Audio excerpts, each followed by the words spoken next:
Hello everyone and welcome to Abundantly Minimal. My name is Sarah and today is Food Friday, in which I do some sort of video related to food on my channel. And so today we are going to be talking about why I choose not to eat meat and some easy swaps for you to, maybe if you are consuming meat and want to eat less, easy swaps that you can use in your diet to help you make that transition. This is also great for people who are new to being a vegetarian or new to being vegan, or maybe people who just want to start with a meatless Monday and want some tips on how to do that. So I'm really excited. Now in today's video, I'm first going to talk a little bit about why I choose not to eat meat, and then I'll get into the specifics on both products I recommend and some of my favorite recipes if you wish to do more of a whole food approach without having a lot of processed foods. But definitely nothing wrong with either option. We'll get into the variety of goods here. As you can see, I've got my little spread here that we'll talk a little bit about. So as far as a little backstory on why I choose not to eat meat, I actually haven't really consumed meat for about 4 or 5 years now. Essentially, growing up, I was pretty much a vegetarian. My sister especially was completely vegetarian. Growing up, she'd even put cereal boxes in front of people at the table if they were eating meat, because she didn't want to look at it. And so, because of that, also my parents didn't really choose to cook raw meat in the house, so that was never really around much. And if we were to consume meat, it was typically in a restaurant. It wasn't really much of an issue. I did go through a phase in high school when I was on the track team, and I was kind of convinced, oh, well, I need to be getting enough protein, and I need to be eating meat, and actually would make kind of a scene about it. A little embarrassing, but now I've seen the light. Freshman year in college, I was in a dining hall in our residence hall, and I did choose to eat more meat there. For that reason, and also some other reasons, I did put on a lot of weight that freshman year and didn't really feel that great as a whole. And so definitely later on led me to make the switch and to stop eating meat altogether. But since that point, I haven't really consumed any meat at all, and no regrets in that decision. A couple reasons I choose not to eat meat. Health reasons are very important to me, so the fact that a diet high in meat is definitely takes a toll on your body. It's harder for your body to process. It's high in saturated fat, which can lead to heart disease and other related ailments. Eating meat leads to inflammation of the body, which makes you more at risk for sickness and disease. Ethically, for me, it's tough to think about my actions of choosing what I put on my plate to directly kill another being. That's pretty tough for me. I can't justify that. You know, even when there's comments like, oh, but humans were born carnivores, it's actually really interesting. Health-wise, they've taken a look at different organs in our body, and we are built like herbivores. And I mean, they might say, well, yeah, but lions kill animals and other things, but I mean, I personally have no desire to go, like, if I saw a pig or a cow, just like take a bite out of it. No desire for that whatsoever. A true carnivore would see that animal and actually like take a bite out of it without cooking it, without seasoning it. So ethically, you know, I don't really think we should be eating other animals. I've always been a little grossed out by it. I mean, I never really liked biology class when we had to do the dissections and look at those animals and insides, and so even though we live in a society where I don't actually have to see all the steps of the process to get the meat, I don't want to even think about it.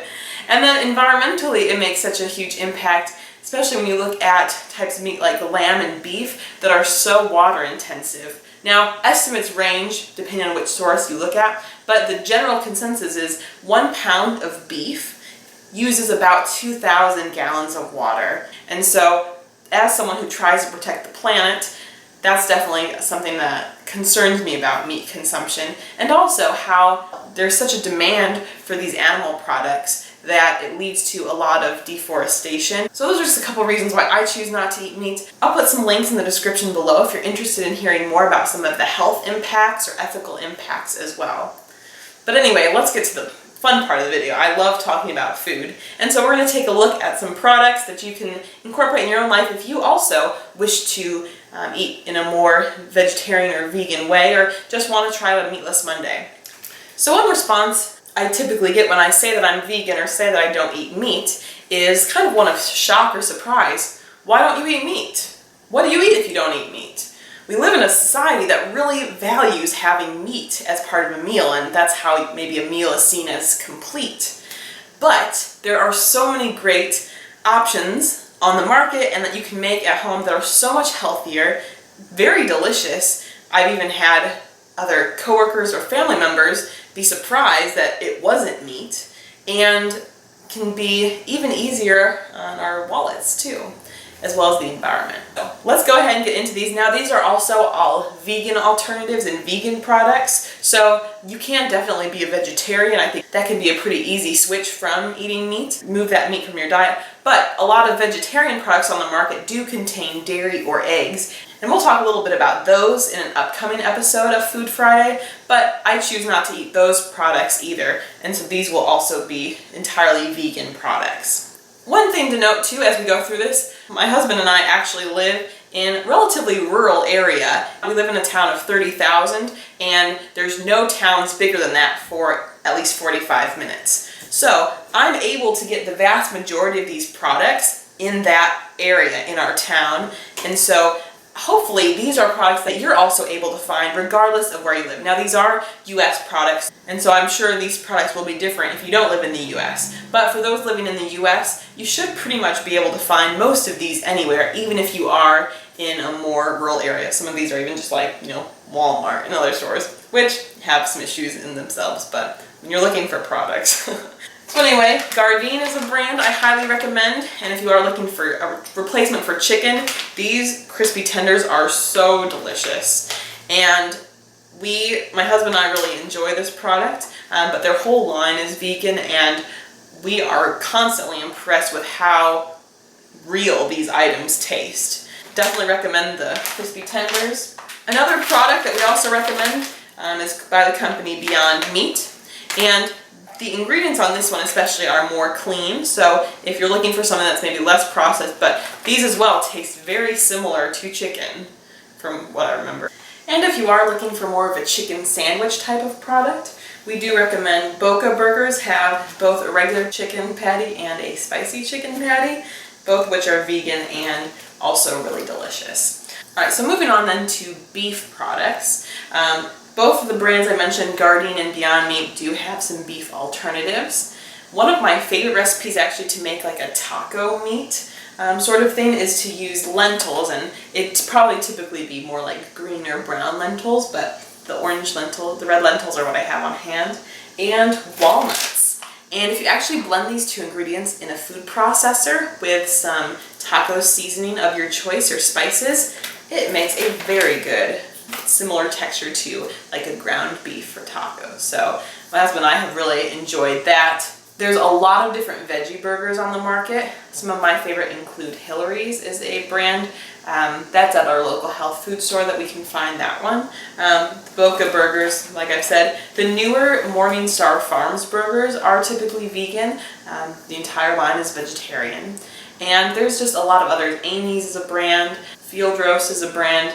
And there's also just a lot of really great homemade burgers that you can make. Black bean burgers, any type of beans, and maybe like a rice, oats, or quinoa. Those are some examples. I think in a future episode of Food Friday we'll have to do a veggie burger bake-off between a lot of these different recipes. Just yesterday we had a really delicious burger that was made. It was from the Minimalist Baker. She runs a wonderful blog with lots of great recipes, but it was a sun-dried tomato chickpea burger, and they were outstanding. So any type of beans can work as well for making a homemade version of a burger. We're going back to the taco concept. There's a soy chorizo that's at Trader Joe's that's really tasty as well. I know it looks kind of gross to me, but but it's really delicious, and it was great in a lot of different types of dishes. So getting into some pork. Pulled pork is a common dish, and so we actually have not yet tried this.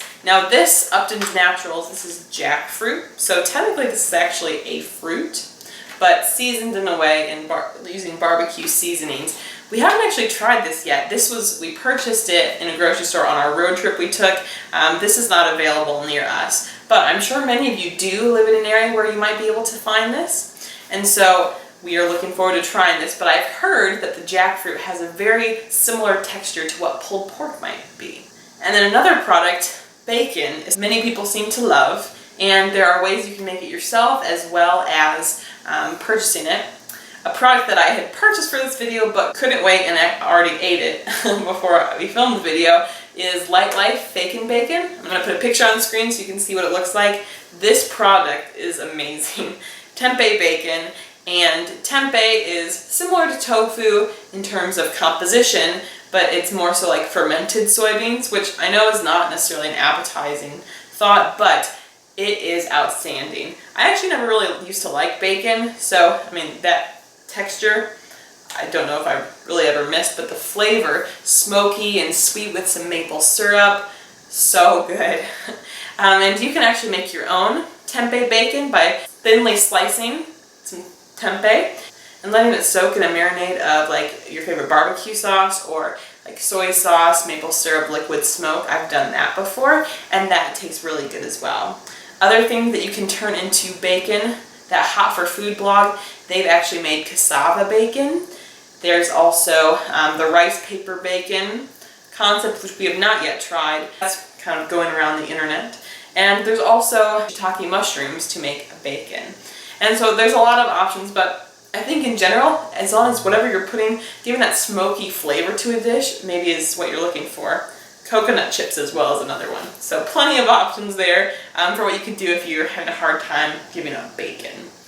So that essentially wraps it up here. I feel like a couple staple items, if you are looking to have 100% homemade items that you're using as meat alternatives, tofu you can't forget about. And again, tofu is one of those things that gets kind of a bad rap, but in a lot of different ways that preparing tofu can be really delicious. One recommendation I've heard is to freeze your tofu if you're looking for a really chewy texture in a stir fry or various dish. One of my favorite dishes with tofu is a tofu scramble, and that can kind of replace where you use eggs. There's a recipe video for that already that you can check out on my channel if you'd like.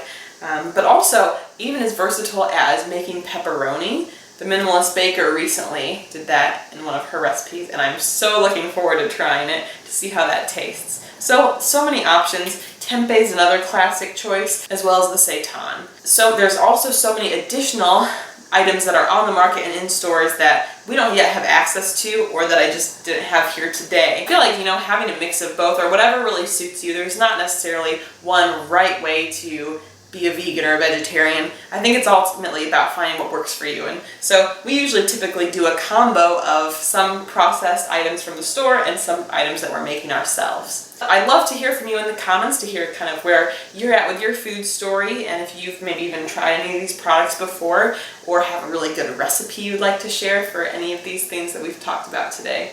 Thank you so much for watching. Please subscribe so you don't miss out on when I post new videos every Monday and Friday. And there's other social media links below, so we'd love to have you there. Thank you guys so much for watching, and I'll see you next time. Bye!